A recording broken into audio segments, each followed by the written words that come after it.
It is your boy, our boy in the game, MC, almost died of a heart attack, and this lady doesn't have legs.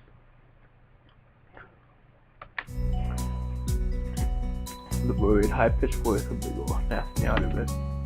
I stared at her for a few seconds, dumbfounded and sure that probably looked worse off than it really was, doubled over myself and looking out tense.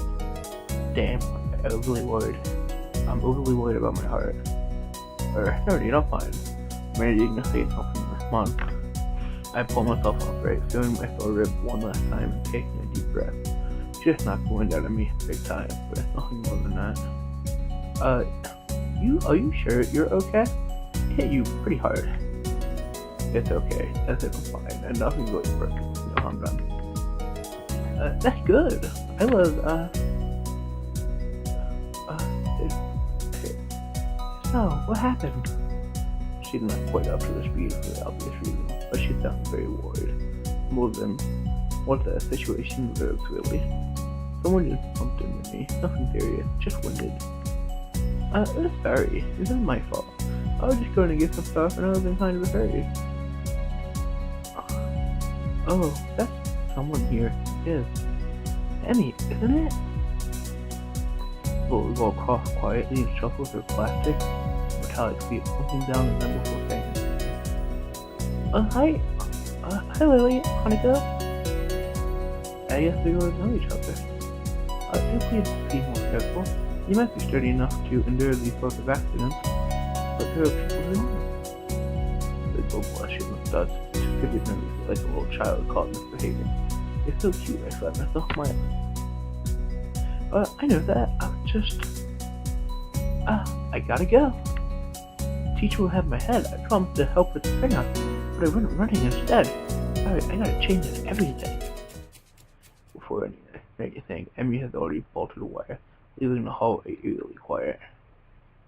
Does that sort of thing happen often around here? There are many... there are more... There are more rules in Yamakal than usual for running in corridors, but they rarely stop Emmy, it seems. She shakes her head weakly and offers a slight composed smile. I really don't think there's anything we can do to stop her, I'm afraid. She'll be off then. Lee heads off along the hallway, and Hanako hurries after her. The route to the room the two of us used to a T is fairly simple to retrace, with being still fresh in my mind from yesterday. Lily and Hanako quickly go about the business of making lunch. Before I can even open my eyes, I smell a bag of Lily's food. Sorry. I'm making 10 parts of this today. My throat is very, very tired. I'll probably be here for another... Here's my schedule. I'm making 10 parts of these, and I'm making Overlord season 2 episode 1 and 2. That's not a good homework.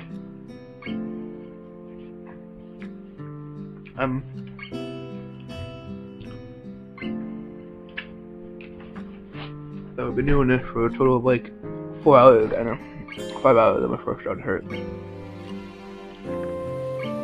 Before I can even in my small bag of food, Liz is busying herself with her thermos and tea bag with Hanako is setting out both of them boxes. So this is what you meant by coming here almost every day. Yes, Hanako and I usually have lunch here. It's these both of us, so we end up using the room regularly. After seeing Hanako's reactions to me over the past couple of days, I can understand why that is a move. That and Lily being able to get some quiet away from the class as well. I take my seat at last, and Lily is pouring the tea for us and sits down.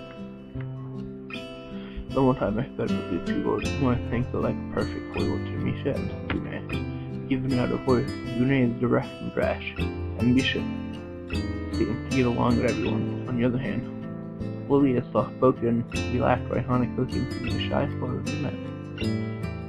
So, how are you faring in Yamaku, Hiko? You seem a little bit flustered before. apart from getting lost every now and then again. I'm being crash tackled outside my classroom. Fine, I guess. You look pretty nervous, boy. Are you really okay? For a brief moment, I considered talking candidly about my condition, but then I hold it back. I can't tell why, but for some reason I feel pretty uncomfortable talking about it to these relative strangers, even if they've been pretty friendly.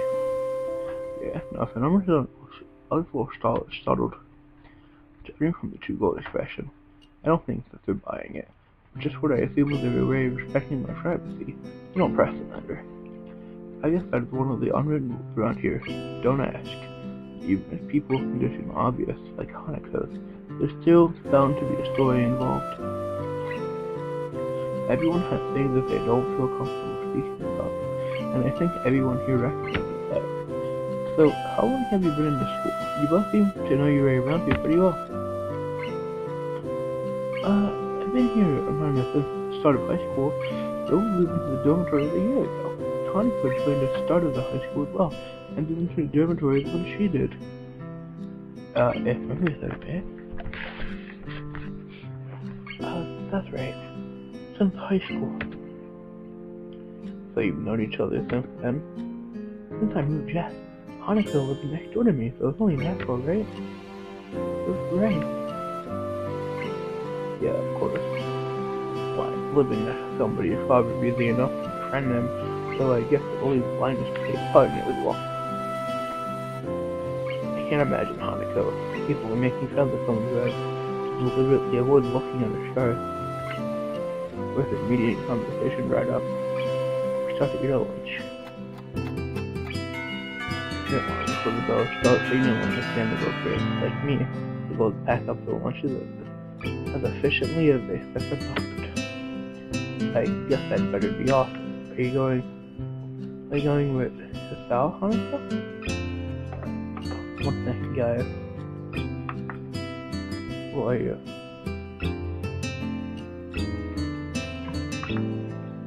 Okay. Hanukkah looks at me just for a second. I see she's considering skipping class. Maybe just to avoid walking into the classroom. Yeah.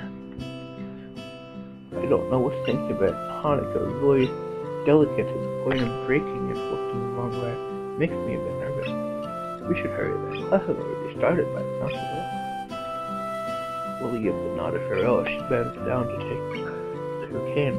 Hanukkah and I are feeling out before her. We quickly walk down the empty halls to our respective classrooms. As we reach the door to Lily's 3-2 classroom, she turns towards me. Hey Sal, thank you for sharing lunch with us today. My pleasure, Lily. And with that, we part ways, slowly entering her classroom and leaving Hanukkah and me to make off right our own.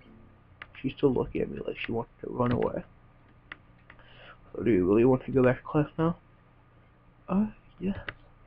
Okay then. I feel like I should be saying something more to her, but it's hard to come up with anything that would feel appropriate and safe enough.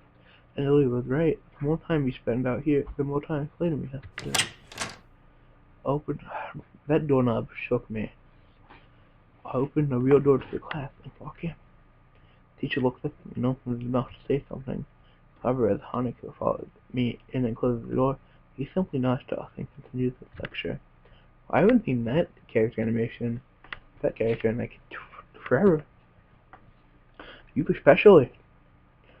This is definitely the third time Hanukkah has ever had her Chauncey practically ignored. There's definitely something going on here. We make our way to our seats, and I notice that Misha and Suzanne are both missing as well. I wonder if some type of informal agreement with the staff was passed the footage to unique students of the school. Trying to make as little disturbance as I can, I extract the relevant textbook from my bag and start catching up. The class goes on quietly. The teacher seemed like an okay person, despite the weird first impression I got, and the material was relatively the same. Honestly, he seemed like such a weirdo. He seemed pretty cool. However, push up, fast. It auto clicks sometimes and I hate that. final golf sound, I realized that there's still a lot of time left in the day, and I'm left wondering what to do.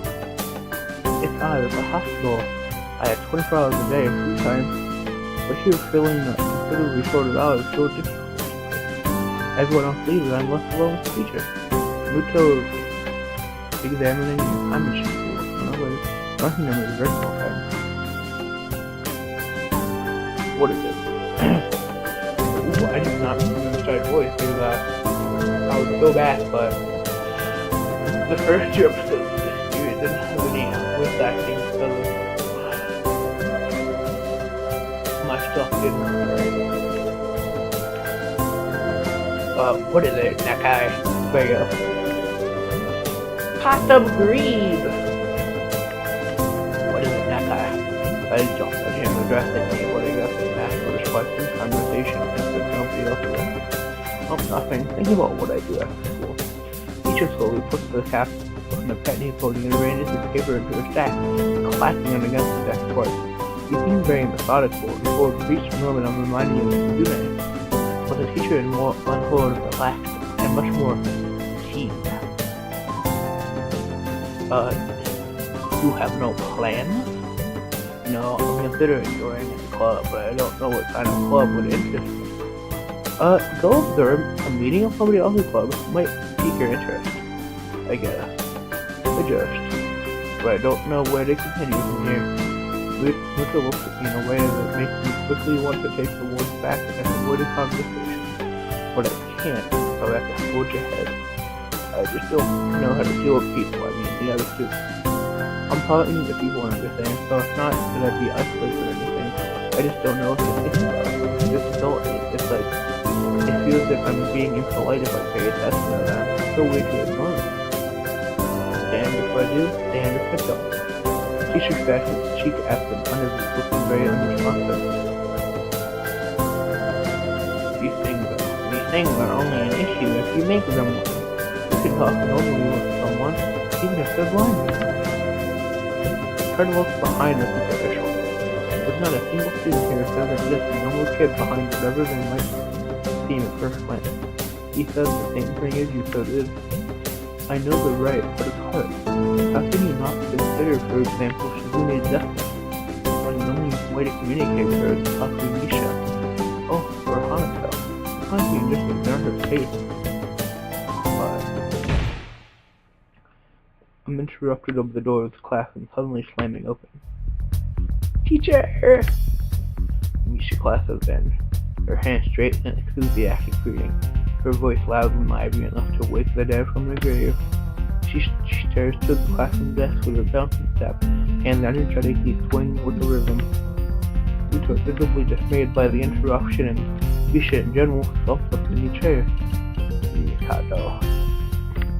Misha steps up in her tracks and looks around cluelessly, as if something from his tone that something is wrong, but I have no idea what. Yes? She had talked about volume and control before. Yes! But she doesn't lower her voice at all, and the teacher just rubs his eyes. So what is it? We need help! You're running out of supplies for the festival thing. This is a stress. She waves the pink slip of paper she's holding around. So get more supplies from the art room. What's the problem with that? Plywood. Plywood is always the problem. Last time you wanted more, there was only a little. This time we just took it all.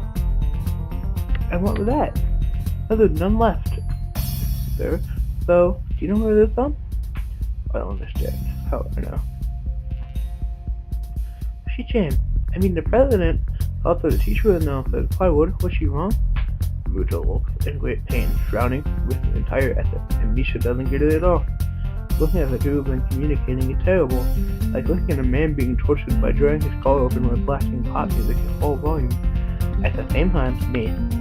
I'm afraid I have no idea where this plywood in school. I don't know where it would be if there was any. Can you check Home Depot, Japan?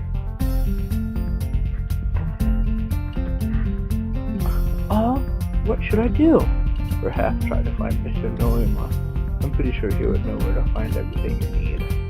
You have to pry them from his cold, dead hand. Well, that's a different matter. I don't have time. We're so busy. She holds his head with both her hands, looking up as despairing as possible for a person's head. Not even noticing, she crumbles the note she's holding against her. I shouldn't even be fetching these things. There's so much to do. We're falling behind the schedule. Muto looks at it, the gravity, and then suddenly smiles. Smiling doesn't really fit his face. I think it's better if you didn't. I wonder if you could get some temporary help.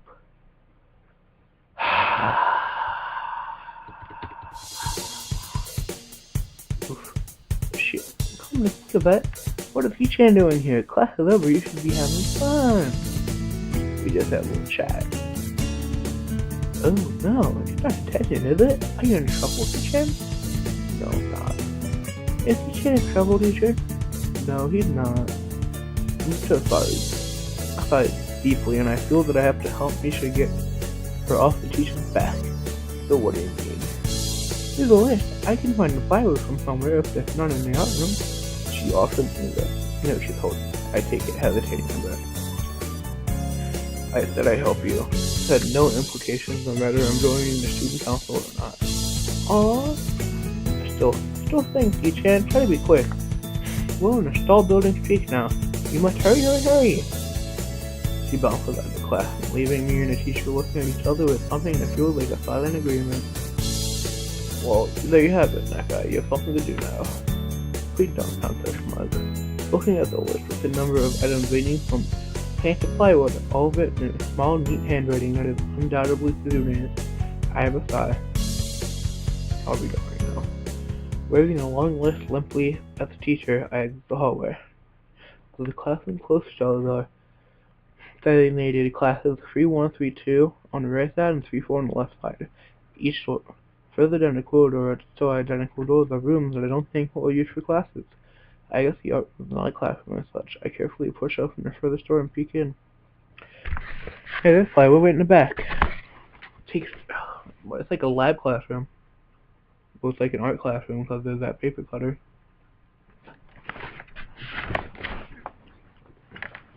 I might want to save.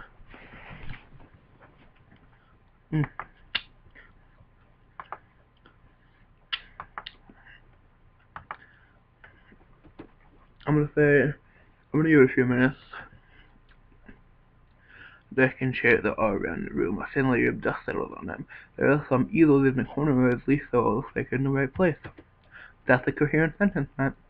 The room is flushed, and sunlight from the big windows. Shadows creeping all over the desk. Specks of dust are dancing in the stagnant air, making the beams of light almost visible. Jokingly, I call into the empty room. Anybody else? Something catches my eye, and I stop mid-sentence. Is that a goal? Sitting on the desk is a short-haired girl, curiously wearing a boy's uniform, both between her toes. I'm also a hoop stuck behind the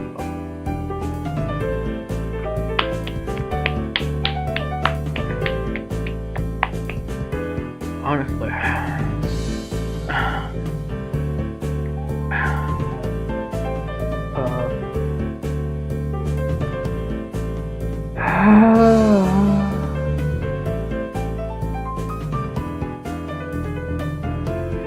first two characters. I don't know if I'm the first one, and it's you're deaf, and you have burns over all your body, then you're blind, and then you have a legless and an armless person.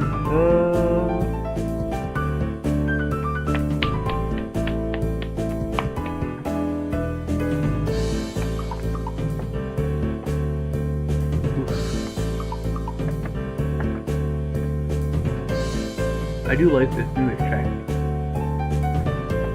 How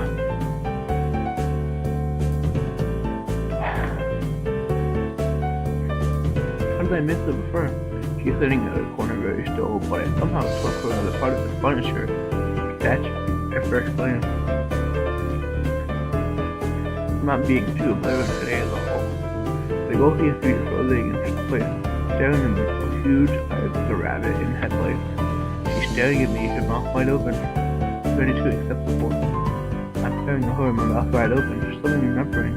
I have finished my sentence, trying to think if I should.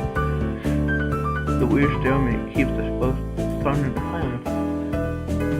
punctuated only by the wall clock ticking. 8 minutes till dinner.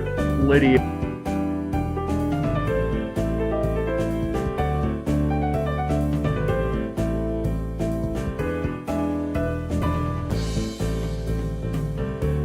Yup, fam. Yup.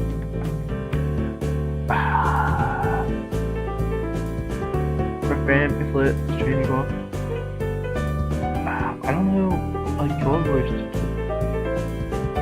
I do like this music, though. Hello. Oh, told to pick up some supply from here for some festival stalls, I think. I don't think there would be someone here.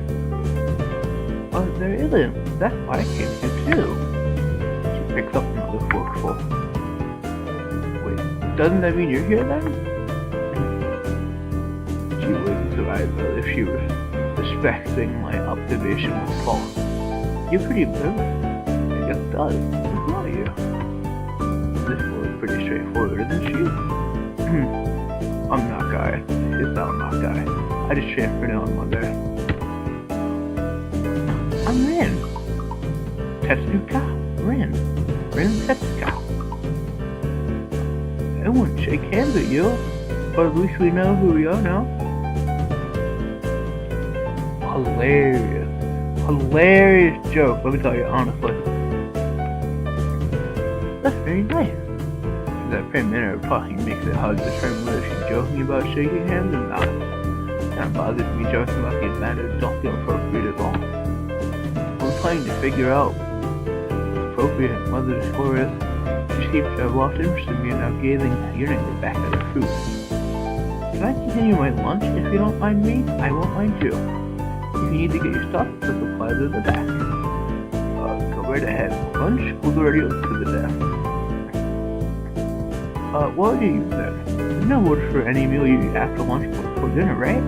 It's honestly very much too, but I don't really know what I should say. I don't think you're supposed to get meal between lunch and dinner to begin with. But I'm hungry now and my delicious bus lunch was a little waste, aren't you, right?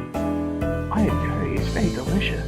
With much decisiveness, everyone just picks up the fork between her toes and with at least as much politeness, points it straight at me. So, that guy, what brings you to this place? Like I said, I had to look for these things. No, from the school. From outside you look fine. Is your problem inside? I came to a full stop, opening my mouth, not getting a word out. I can guess. I'm good at guessing. Better than most people. Ring cut me off before I can answer a question. Let's get around it somehow. I don't know what I should have done. I failed in front of the issue again. I haven't even told anybody here about my condition, or maybe it's because it hadn't really come up. I do get the feeling that I'm not making my issue this part of the social code here, as the teacher said. I wonder if people here can relate. Probably not any better than normal person could. I can't relate to Shizune's circumstances, or Lily's either.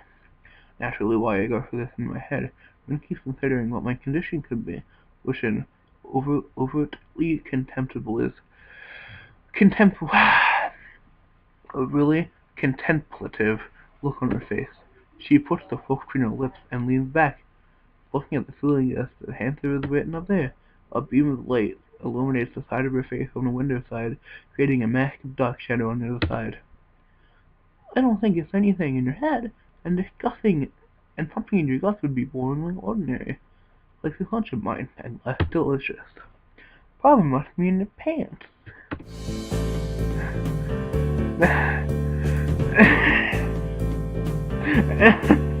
Pretty funny, okay.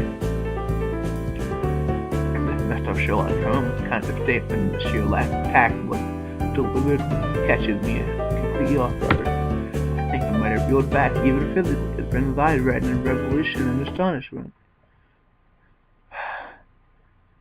I want to die. This is not... I'm a good Christian boy, sir, ma'am. Androgynous person. So I was right. There's something wrong with your tackle, isn't there? You're still partially in shock of recognizing the need to reply something. I spit out the first thing I can think of. No, nothing like that. I have a heart problem. Arrhythmia. Shook. I said it Like, blurted it out, but I said it. They go in front of me, presses her lips together, and glows at me, looking very disappointed. How boring. Trouble in your pants, which had been much more scandalous. Was with this reaction. I'm very sorry to let you down. Forgive me. I collect people. Just, I collect people and a person with, a kind of problem that would be really great. Collect people? People, different problems. Okay guys, we're gonna have to end it right here. It'll be probably, nah, later today for you. But, bye, see you later.